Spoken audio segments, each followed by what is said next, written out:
The Universal One by Dr. Walter Russell. The Universal One, Volume 1, First Principles. Book 1, Chapter 2, The Life Principle. Life is the pulsing electromagnetic oscillation of thinking mind. All life is immortal life. There is no mortal life. Life is a vitalizing property of all matter. Life is in and of all matter. Man's concept of life is not logical. Man conceives life to be a property apart from matter, quickening compound elements of inorganic matter into living, functioning, organic beings.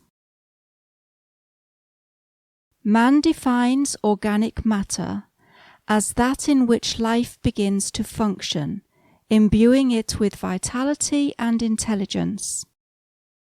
Man defines inorganic matter as those elements or compounds of matter in which there is no life and in which there is no vitality nor intelligence. Man conceives life as spontaneously generated in matter at favorable temperatures and under favorable conditions. Such concepts are not true concepts. In searching for the life principle, man is attempting to discover something corresponding to a germ which quickens lifeless matter. Life is not a germ, and no matter is lifeless.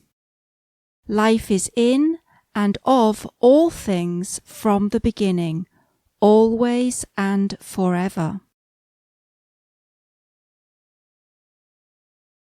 Life has no beginning. Life has no ending. Life is eternal. Life is in and of all inorganic as well as all organic matter. Life is in and of all of the elements and the atoms of the elements and the compounds of the elements. Life is in and of the sun of the atom, the planets of the atom, and the heavens surrounding the universe of the atom. Life is the effect produced on the substance of mind by the sequence of alternating electromagnetic pulsations which constitute the process of thinking. The progress of this effect is registered in integrating light and manifests itself in that orderly periodic phenomenon inherent in all matter and all things which man calls growth. All growing things are imbued with the life principle. All things are growing things. All matter is evolving. All matter is growing. All matter is living. Life is merely the registration in matter of states of motion of thinking mind. The substance of mind has the appearance of many states of motion, which man calls the elements of matter.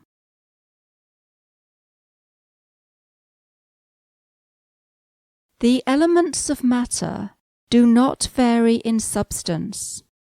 They vary only in their states of motion. All motion is periodic and evolutionary. All motion is motion in equilibrium. No other motion is possible. All motion has the appearance of being divided into opposites. These opposites of motion shall henceforth be termed motion in inertia and motion in opposition. All that appearance which man calls matter is motion in opposition. Motion in opposition is under either preponderantly electric or magnetic domination. It is a state of motion where pressures are unequalized and sustained in their state of unequalization by the resistance of the two opposing forces in motion. The point of maximum motion in opposition is the nucleal center of a unit or system where opposing pressures reach their point of maximum pressure. Form of matter disappears into motion in inertia. Motion in inertia is equally electric and magnetic. Neither force dominates. It is a state of motion where pressures are equalized.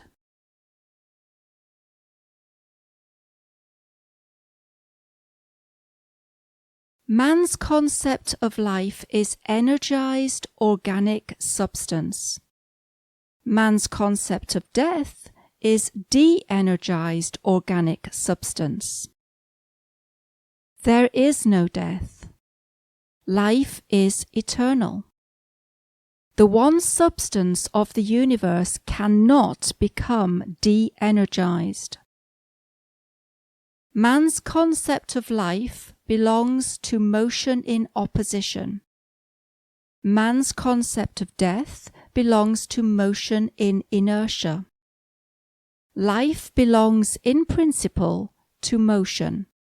This is a universe of motion. The cause of all motion is the dynamic action of thinking of the one universal living being, which man calls God, or mind, or by other names, all of which stand practically for the one idea of fatherhood or deity. Thinking is a process, an orderly, evolutionary, periodic process of absolute limitations.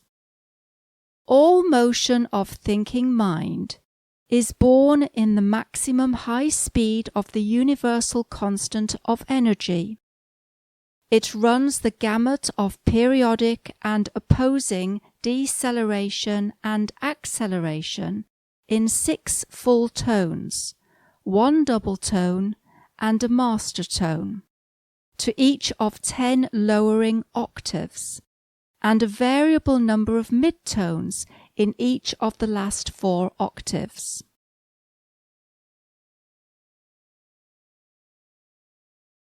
The 7 tones are those so-called elements of matter, which are improperly classified in the 8 groups of the commonly accepted Mendeleev periodic table. All effects of motion which cause the appearance of these elements is that which is herein termed motion in opposition.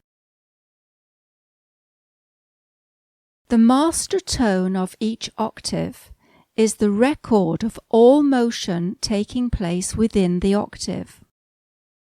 The master tones are the turning points between reaction and action, just as the double tones are the turning points between action and reaction. They are the beginnings of each new expression of energy in motion and are records of the old. They are the ends of exhalations and the beginnings of inhalations. The master tone of each octave is the inheritance of the original motion of the thinking process of mind. These master tones are the inert gases, which are classified in the zero group of the Mendeleev table. The state of motion of these inert gases is that of motion in inertia.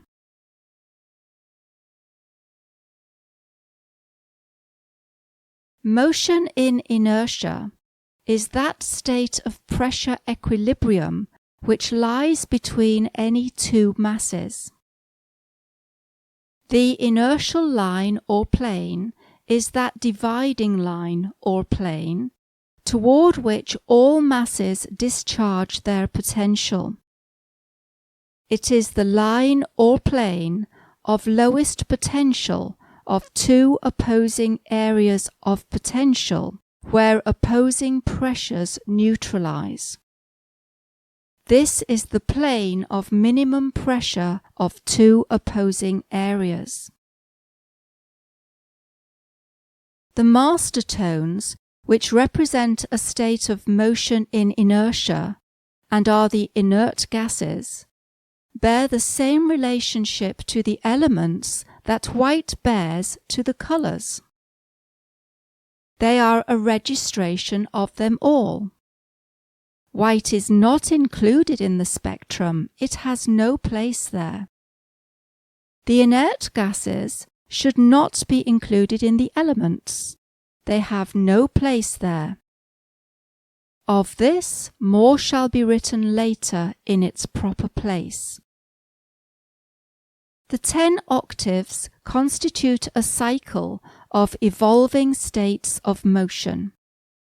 This cycle includes the uttermost limitations of divine possibilities, and beyond it nothing is or can be.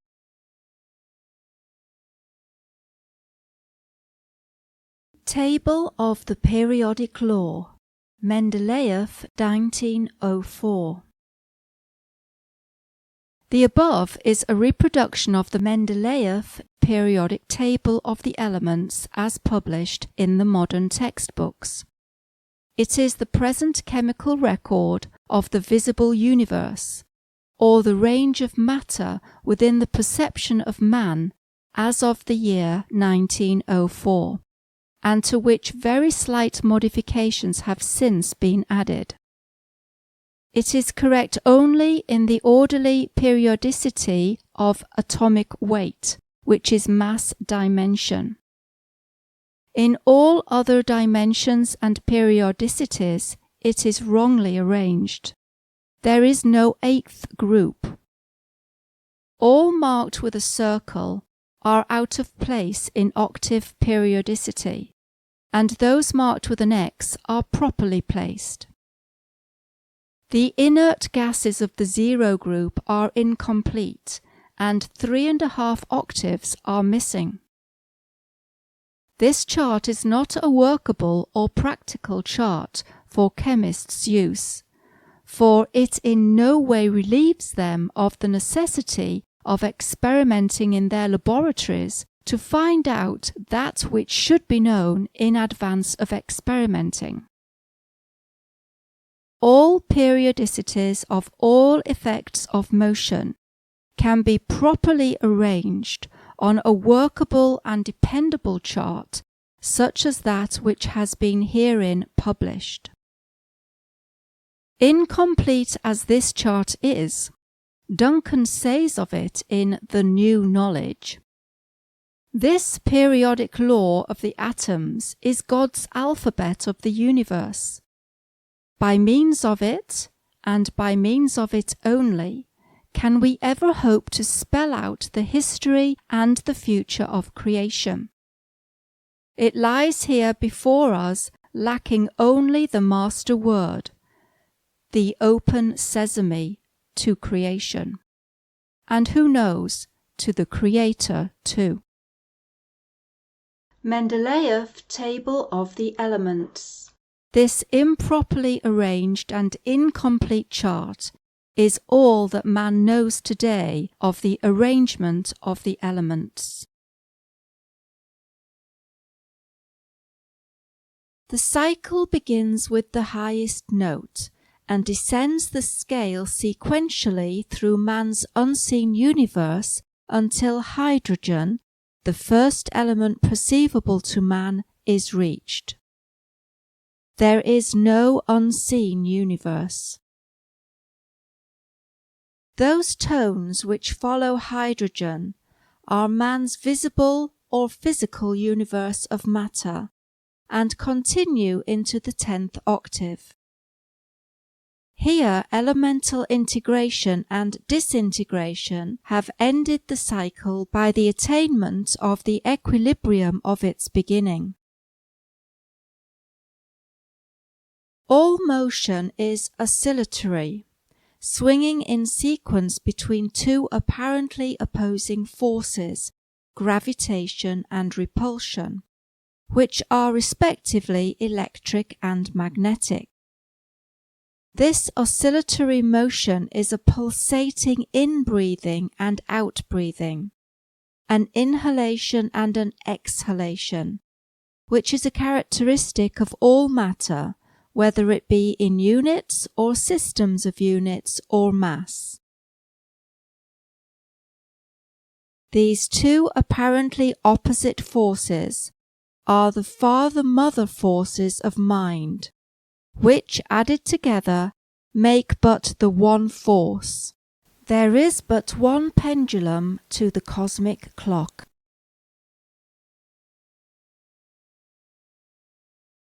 All the so-called created universe of matter is but the effect of these two apparently opposing male-female forces exerting their opposition.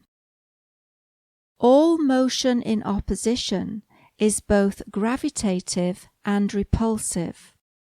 This is characteristic of all matter. Motion at the inertial line or plane where mass disappears is neither gravitative nor repellative. Hence the muter tones, which register effects of motion on this line or plane, should not be included in the table of the elements. All matter is characterized by periodic and alternating opposites of motion in sequence, each opposite being preponderant in sequence. Each opposite force is the cause of the other. Opposition is a characteristic appearance of all effects of motion and has no existence other than as an appearance. In inertia, this appearance always disappears. Motion and matter must not be confounded. Matter, as man understands matter, is only an appearance due to states of motion.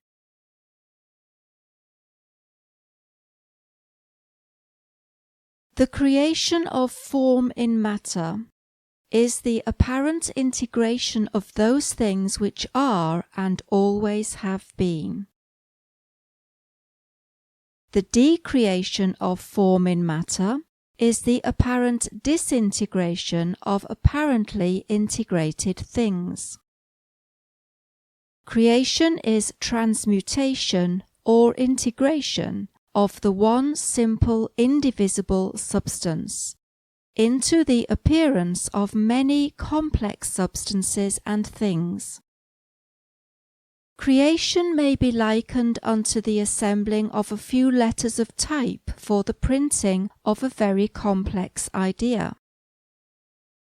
Decreation may be likened unto the redistribution of type after it has served its purpose of giving expression to idea on the printed page.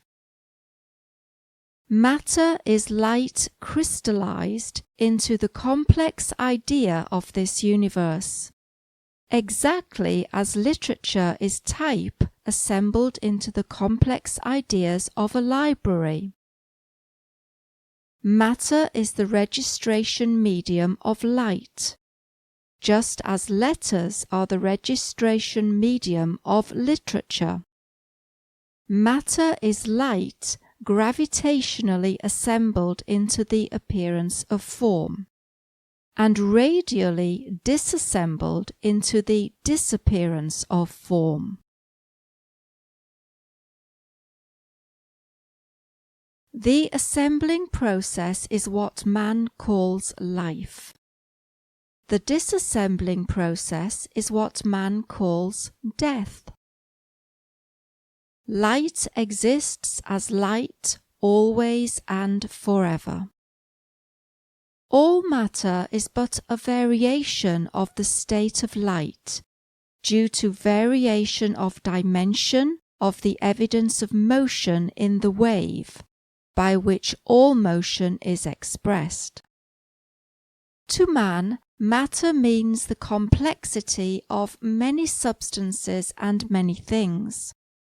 Complexity and variability belong to motion and not to substance. There is but one unchanging substance. The appearance of change does not belong to substance, but to motion.